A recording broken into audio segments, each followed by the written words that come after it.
finally, this might be the year where the masses finally get what they've been asking for. A bigger, better, badder, sorry, I'm emphasizing my B's a lot, a bigger, better, badder Nintendo Switch.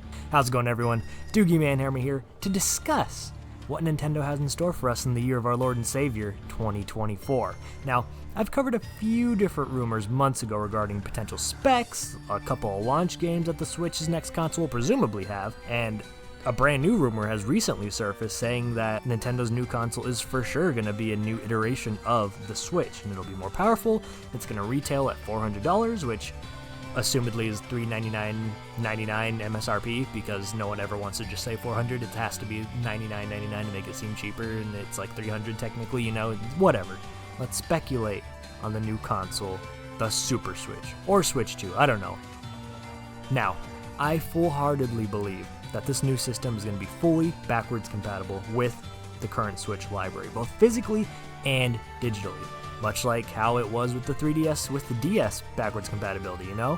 The new Switch will use a new generation of cartridges that will be a vast improvement over the original Switch ones and be able to hold a lot more storage and, you know, make it run, perform better, whatever. But it'll look a little different, so it won't be able to fit into a, you know, OG Switch's cartridge slot, and it'll only fit in the new Switch's cartridge slot. But the OG Switch's cartridge can fit into the new slot, so you could still play those games on the new Switch. The form factor will be more or less the same, with a couple of tweaks to enhance the portability factor, such as more grips or a different design just so it's easier to hold on the hands for a longer duration of time.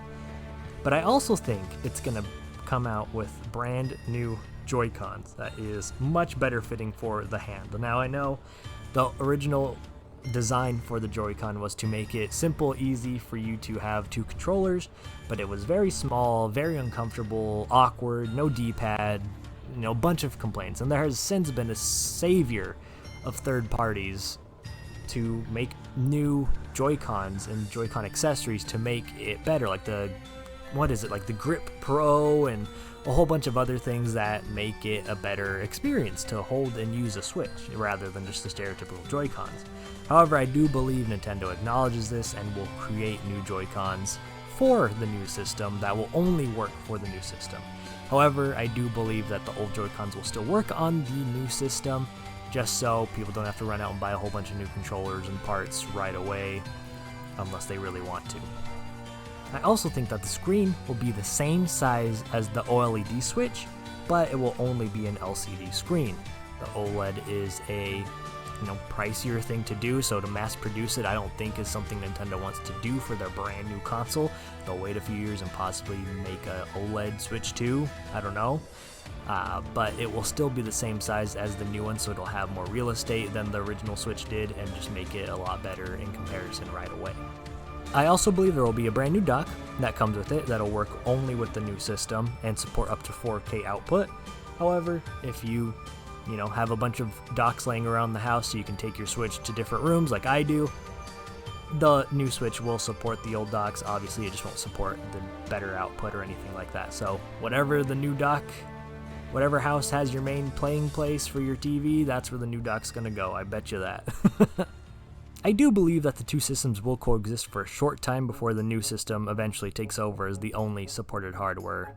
Obviously, that's how all systems go and work out. But I feel like a bunch of new games and games coming out still will be supported for the Switch and not only for the Switch 2.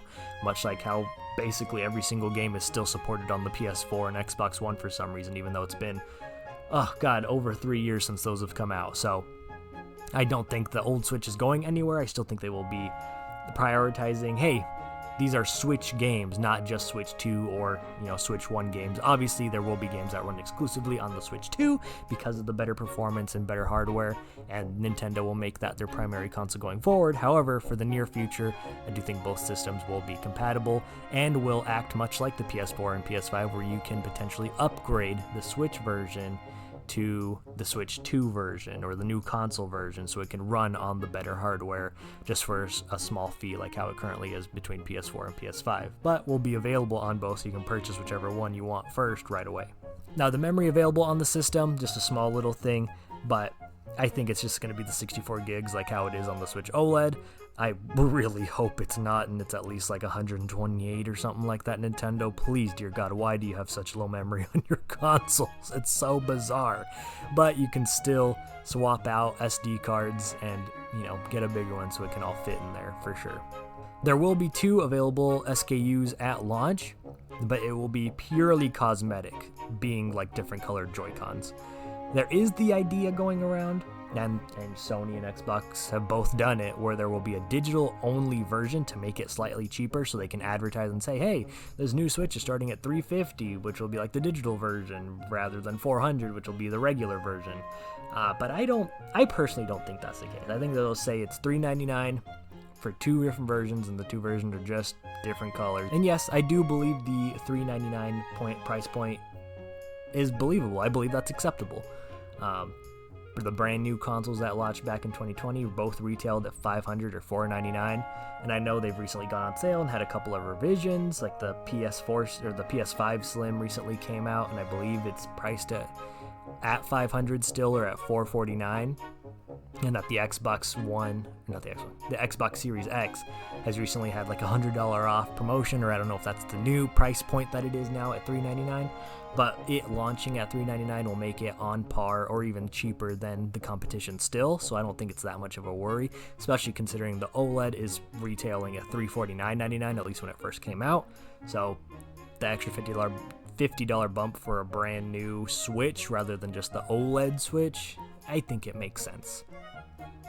But that's all I got on the console itself. So let's get into when this puppy is going to get announced, launched, as well as a couple of launch lineup games. So typically, Nintendo hosts a February Direct, and I don't think this year will be any different. However, it will be the last Direct that occurs before this new system is announced. It won't be announced in the Direct. However, one of the big things I think they are going to announce in this upcoming Direct, or at least finally show off, is Metroid Prime 4.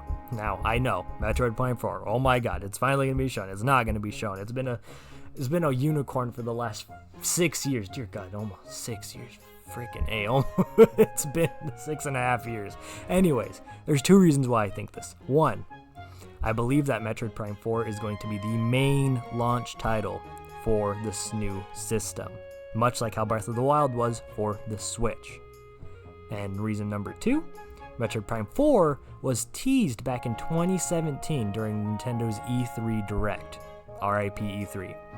And it's just been lingering since then. It was announced that production on Metroid Prime 4 has restarted in January of 2019 because it used to be helmed by Bandai Namco, but then they restarted with Retro Studios. And it's been almost exactly 5 years since that announcement took place.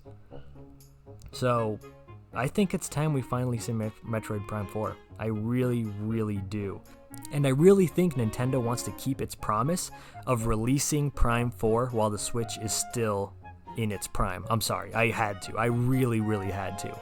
And with that, it's going to be the same thing as Breath of the Wild, and more accurately, probably even Twilight Princess, where Metroid Prime 4 releases on the Switch, as well as the new console, the Switch 2, whatever it is. And yeah, I know Twilight Princess still released a little bit later on the GameCube than it did on the Wii, but you get my point. It's gonna be a cross release. So people who still have a Switch and are super amped for Metroid Prime 4 can still buy it for that system, but it will help kickstart the launch of the new system. And people that are gonna buy the new system are probably gonna buy Metroid Prime for that system. You know what I'm saying? Much like what happened with Breath of the Wild. People bought a Switch, they bought Zelda for the Switch, not for the Wii U, even though that's what it was announced and demoed for the longest time. If it's a new system, you got to get the new game for the system, and it's going to be Metroid Prime 4. The attach rate will be huge. Then, after this Direct, it'll be a couple games releasing, such as Mario vs. Donkey Kong remake, as well as the Princess Peach game, which I'm super excited for, as well as a couple other mini surprises that may happen within the Direct. But I do believe that April will be the month where this new system gets announced. It'll get its own little video announcement, like how they did with the Switch, where it'll showcase, like, you know, this is what it is, and this is what it does, this is the improvements, all this riffraff. And it'll have new footage for Metroid Prime 4 in it, as well as a couple other new games that'll be in, that'll be launched after the new system launches, and showing a brand new Mario game being played a la Super Mario Odyssey, and with an estimated release date, drumroll please, August 2024. Why August 2024? Well, I listen to the Kit and Krista podcast, right?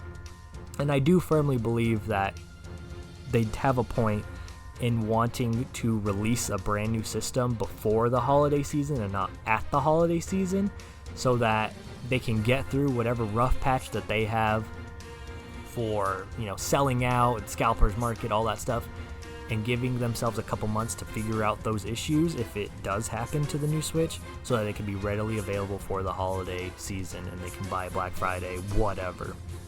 So I really do believe maybe September, but I think August, solely for the fact they have 2 months before November, so they can figure out whatever stock issues they might have if this system goes crazy banana bonkers like the Switch did, like the PS5 did, like the Xbox Series X did, like the Wii did. Dear God. Every new system sells out just about for at least a month or two, so it's a good reason to make sure it's readily available for the holidays. But from then on, it'll just be a slow burn until the console actually releases. Yeah, we'll still get a Summer Direct, I'm sure, and I do think that Summer Direct will start to show a lot more of the games that'll be releasing after the new system drops, such as a brand new Mario Kart game. Now, I know some people think that might be the launch title for it. I personally don't think so. I think that'll be a big holiday game, as well as a brand new 3D Mario game. I also think they'll be announcing the Xenoblade Chronicles X remaster that people have been asking for years from the Wii U, but I think whatever updates or whatever things they're going to do for it is too much for the original Switch to handle, so I think the Switch 2 is a perfect time for that. And I also think they'll announce FF7 Remake is going to be a launch title, just like how that original rumor was a couple months ago that, you know, hey, we got it running no problem, so we might as well launch it for the system, so I think it might be a good idea. And other things that I think are going to be a big thing for this new system are updates releasing for currently available games, such as Breath of the Wild, Tears of the Kingdom, possibly even Metroid Dread, etc., to make use of the new hardware and features that come with the new system, to make it run better, to make it look better, anything like that. And I think that will be common for, you know, a few games. Another interesting tidbit is a tweet I stumbled upon from Nintendeals, who, you know, gives great deals out for Nintendo products and other products in general. Shout out. But they noticed that a lot of Nintendo games are going out of print. Games like Pikmin 3 Deluxe, Metroid Dread, Paper Mario the Origami King, and then games that have been going out like Xenoblade Chronicles Remastered or Astral Chain. I mean, those are older games. Some of them are, yes, so it's natural for them to go out of print. Their theory is that maybe they're going out of print because they're going to start rebranding a lot of these games as, you know, Switch 2 or just Switch family of systems, not just Nintendo Switch. It'll be, you know, something else where it involves both systems, saying like, hey, it works on both systems. Like, you buy this game, it'll work for both. You know what I'm saying? And then the Switch 2 will have its own branding or moniker for games that run just on that. So that's just a theory, a game theory, sorry, but it's something interesting to look into. You know, it's just weird. I personally think, like I said, it could just be a crackpot theory. It could just be going out of print just because they're older games. I get it, but it is interesting. It is interesting. Or maybe they could be redoing the, God, what were they called? Back in the Wii and 3DS days, they were like the Nintendo Selects, where they come out at a cheaper price that you could just buy for really popular games, like how Mario Super Sluggers and Mario Kart and like a couple others were like Nintendo Select games where you got them for $20, and that was just their MSRP because they were really popular games. Who knows? Who knows? But anyways, I'm excited to see what comes true and what this new system will actually be. I'm so excited to get the speculation going, the hype cycle for this thing. It's going to be great. It's going to be fantastic. You know I'm going to get this thing day one, obviously. how much content I can do for it. Like, I mean, I haven't posted anything in over a month, so I'm very sorry about that. But really want to try, see if I can get more things out, but we'll see. But anyways, let me know down in the comments. What are you hoping that the new system's going to be? Are you hoping it's a Switch 2? Are you hoping it's something entirely different? What kind of games you want to launch with this? What are your thoughts? What do you think? I'm just rambling at this point, but I will see what you say. So thank you so much for watching, and I'll see you next time. See ya!